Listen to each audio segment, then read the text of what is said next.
Bonjour et bienvenue dans ce nouvel épisode de Papier Crayon. N'ayant pas la possibilité de rencontrer des chercheurs pendant ces semaines de confinement, j'en ai profité pour discuter avec certains d'entre eux par téléphone. Aujourd'hui, vous écoutez ma conversation avec Sébastien Goudot, qui s'intéresse aux mécanismes de reproduction des inégalités sociales par l'école.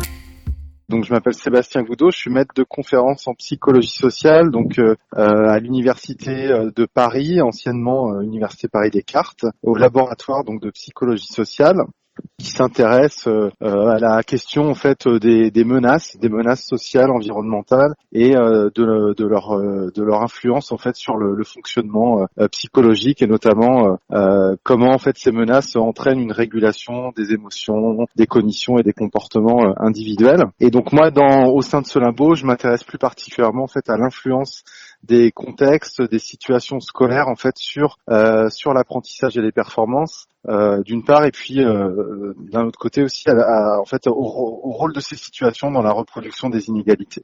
C'est vrai, quand on regarde vos articles, on voit souvent le terme reproduction des inégalités sociales. Juste pour qu'on soit sûr de bien parler de la même chose, qu'est-ce qu'on entend par reproduction des inégalités sociales ?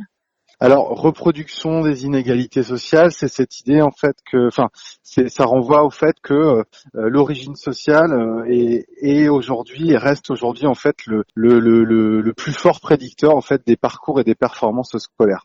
Alors ça veut dire quoi ? Ça veut dire que c'est pas une détermination mécanique à 100%. Il y a bien sûr des élèves de milieux populaires qui réussissent et il y a aussi des élèves de milieux favorisés qui sont en difficulté, mais simplement c'est le constat que la probabilité de se retrouver en difficulté ou en réussite à l'école, en fait, elle n'est pas répartie au hasard dans la salle de classe, elle est fortement liée en fait à l'origine sociale des élèves.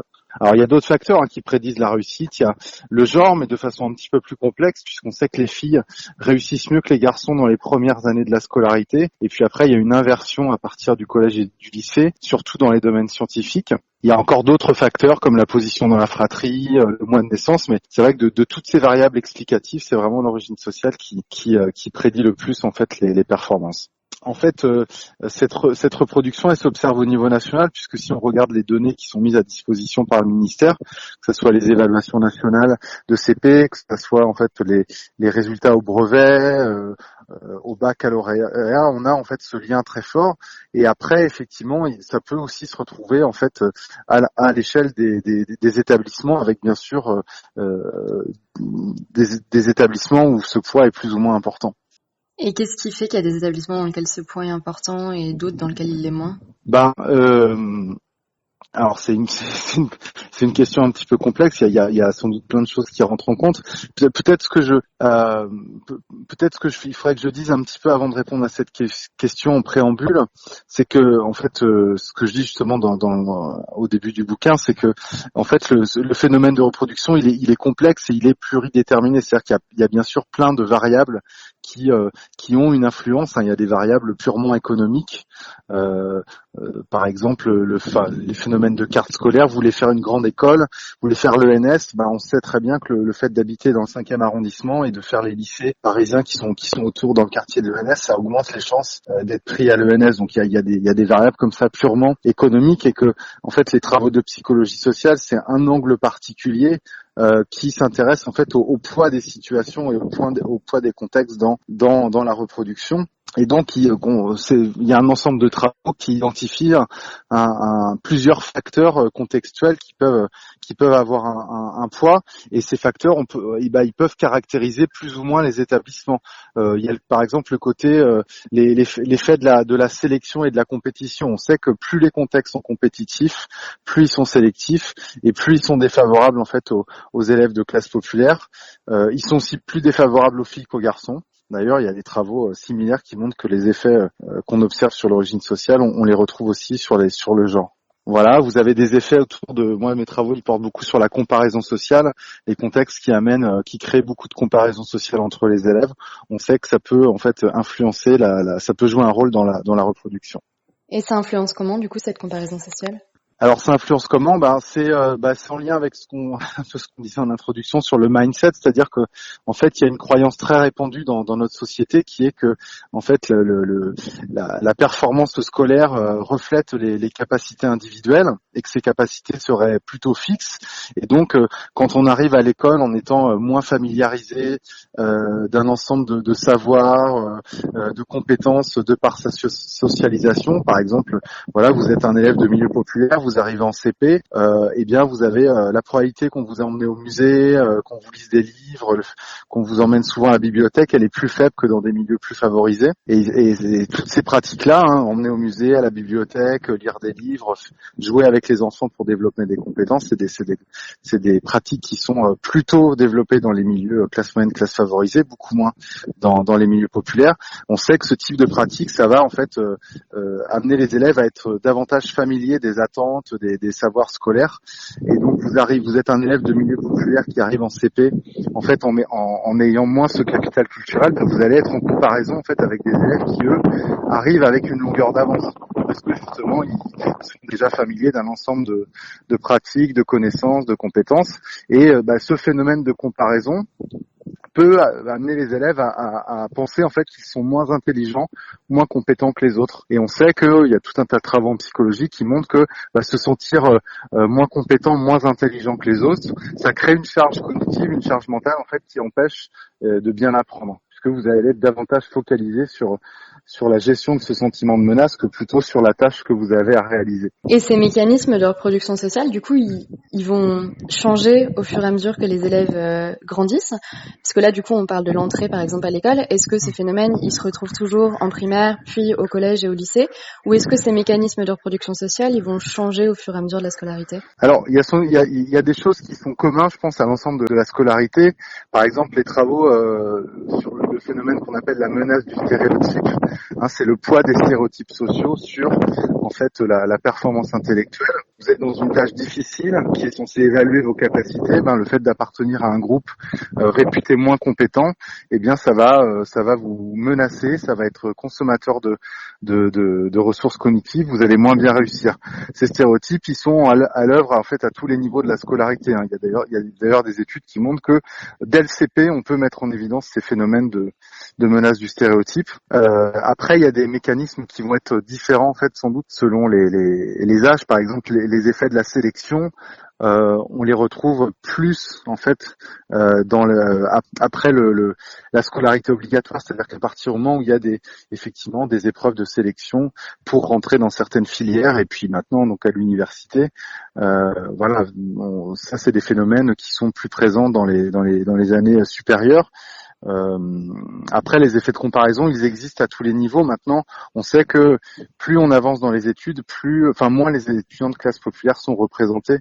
Donc, ces effets de comparaison sont sans doute plus importants en fait dans les premières années. Ok. Et pour les personnes qui écouteront le podcast et pour qui c'est assez flou en fait ce que c'est que la recherche, comment est-ce qu'on peut étudier du coup ces mécanismes de reproduction sociale? Alors, il y a plusieurs méthodologies. Ça dépend aussi des disciplines. Par exemple, les sociologues vont beaucoup utiliser les entretiens, les observations, et puis aussi l'analyse de bases de données. En psychologie sociale, on utilise aussi plusieurs méthodes. C'est vrai qu'on a tendance à privilégier l'expérimentation. Par exemple, pour revenir sur l'exemple que je vous donnais tout à l'heure sur l'effet des stéréotypes, imaginez vous allez dans une classe, vous faites passer un test standardisé, par exemple une évaluation nationale, à des élèves. Donc on va dire que vous avez plusieurs centaines d'élèves dans des classes réelles qui vont passer ce test standardisé, et puis pour une moitié des élèves, vous allez leur dire que ce test a pour but d'évaluer leur capacité, leur intelligence, et pour l'autre moitié, vous allez leur dire que ce test en fait c'est pour un futur manuel scolaire, et on veut voir si en fait les exercices sont bien adaptés à l'âge des enfants. Donc on retire un petit peu cette idée que la tâche va évaluer les capacités intellectuelles, et puis vous regardez en moyenne s'il y a une différence entre les deux situations, comme on ferait quand on teste l'effet d'un médicament. Vous comparez si toutes les personnes qui ont pris un médicament vont en moyenne mieux que les personnes qui ont pris le placebo. Là, de la même façon, vous pouvez regarder si en fait les différences de réussite liées à l'origine sociale, elles sont plus importantes dans un groupe que dans l'autre. Et il y a aujourd'hui beaucoup de travaux qui montrent que dans ces différences liées à l'origine sociale, elles sont plus importantes en fait dans les contextes évaluatifs que dans les contextes non évaluatifs, en raison justement du poids des stéréotypes sociaux qui font que appartenir à un groupe réputé moins intelligent que les autres, quand je me retrouve dans une situation évaluative, c'est menaçant, je vais avoir peur un petit peu de confirmer le stéréotype lié à mon groupe d'appartenance. Ok, donc ça c'était pour l'étude. Et maintenant, question qui peut paraître naïve, mais ça sert à quoi d'étudier ces mécanismes-là? Est-ce que mieux les comprendre, ça permet de mieux agir, selon vous? Alors, moi, ce que je trouve intéressant dans ces travaux, c'est que déjà, ça déconstruit un peu cette vision très essentialisante de la réussite, qui revient qui revient beaucoup en force aujourd'hui. Il y a des gens comme, vous avez peut-être entendu parler, comme Dr Laurent Alexandre, qui est assez médiatisé, qui passe sur beaucoup de chaînes de télévision, qui nous dit aujourd'hui, depuis quelques mois, voire années, que en fait, les inégalités sociales, ce sont avant tout des inégalités génétiques, et que c'est comme ça, et que c'est très malheureux, mais qu'il n'y a pas grand-chose à y faire. Donc, ces travaux, en fait, le fait de montrer que en modifiant la situation, on peut modifier les performances intellectuelles, eh bien, ça remet un peu en cause cette vision très génétique de l'intelligence et cette vision génétique des inégalités. Donc, si l'intelligence était purement ou les performances intellectuelles étaient purement génétiques, eh bien, on ne devrait pas observer comme ça des écarts on ne devrait pas observer des variations en fonction du contexte. Donc, ça permet déjà un peu de remettre en cause de cette vision et puis d'essayer d'aller comprendre plus précisément en fait comment ça se construit au quotidien dans la classe. Quelles sont les pratiques, les contextes, les interactions qui vont créer de l'inégalité ou au contraire les réduire. Et donc on peut espérer, mais après ça demande aussi ça demande d'autres études où on va tester scientifiquement l'impact de certaines pratiques, mais on peut espérer comme ça essayer de réduire aussi le phénomène. Ok, et tout à l'heure vous parliez de votre livre. Donc déjà, c'est quoi le titre de votre livre et de quoi ça parle? Ça s'appelle Comment l'école reproduit-elle les inégalités, et donc le but du livre, c'est d'essayer de présenter des travaux assez récents justement en psychologie sociale qui examinent cette question de comment les situations, comment les contextes peuvent en fait créer de l'inégalité. Okay. Ça c'est le premier but. Le deuxième but, c'est aussi quelque chose que j'ai pas dit quand j'ai répondu à vos questions, mais qui est, je pense, important à dire, c'est que quand on dit l'école en fait reproduit les inégalités, c'est pas souvent on a tendance à penser que c'est les enseignants, et en fait c'est une vision erronée et réductrice des choses, c'est-à-dire que bien sûr la salle de classe, ce qui va se passer dans la salle, enfin ce qui va avoir lieu dans la salle de classe va jouer un rôle, mais en fait ce qui se passe dans la salle de classe c'est fortement conditionné par la façon dont est organisé le système éducatif et aussi par tout un tas de croyances culturelles qui vont jouer un rôle très important. Je vous ai parlé des stéréotypes, je vous ai parlé aussi de cette croyance dans le mérite individuel, cette croyance que la réussite, le niveau de réussite ou de difficulté en fait serait un indicateur du niveau d'intelligence. Toutes ces croyances, elles jouent un rôle très important dans le phénomène de reproduction. En fait, c'est vraiment des travaux qui sont à l'interface un peu entre la sociologie et la psychologie cognitive, parce que d'un côté on a la sociologie, les sciences de l'éducation qui mettent en évidence en fait, qui ont mis depuis très longtemps en évidence le fait que l'école reproduit les inégalités, qui ont proposé tout un tas d'hypothèses explicatives, et les travaux de psychologie sociale en fait ils sont vraiment dans la prolongation de ces travaux de sociologie et de sciences de l'éduc, en essayant d'aller en fait d'aller préciser un peu la micromécanique en fait de cette reproduction, d'aller regarder vraiment ce qui se passe dans les interactions entre les gens et qui fait que en fait il va y avoir de l'inégalité.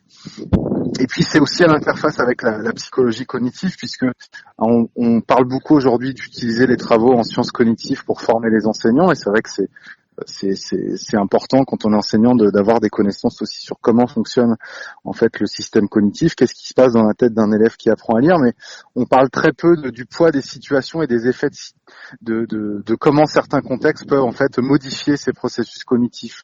Donc je pense que c'est important aussi d'avoir des connaissances sur comment comment certaines situations, la compétition, la pression évaluative peuvent en fait influencer le fonctionnement cognitif des élèves. Et pour terminer, du coup, si vous aviez une œuvre à citer? Donc du coup c'est très large, hein. Ça peut être autant un livre qu'une exposition, un musée, un tableau, même s'il y a un tableau qui vous inspire. Choses vraiment qui m'ont beaucoup inspiré. Il y a bien sûr tous les travaux sur la sociologie de la reproduction de Bourdieu et Passeron, qui sont vraiment les travaux les très très importants pour comprendre ce phénomène. Et puis aussi des travaux de psychologie sociale sur justement tous ces phénomènes de reproduction. Cet épisode de Papier Crayon touche à sa fin. Nous nous retrouvons bientôt pour un nouvel épisode de la série Au téléphone avec. À bientôt.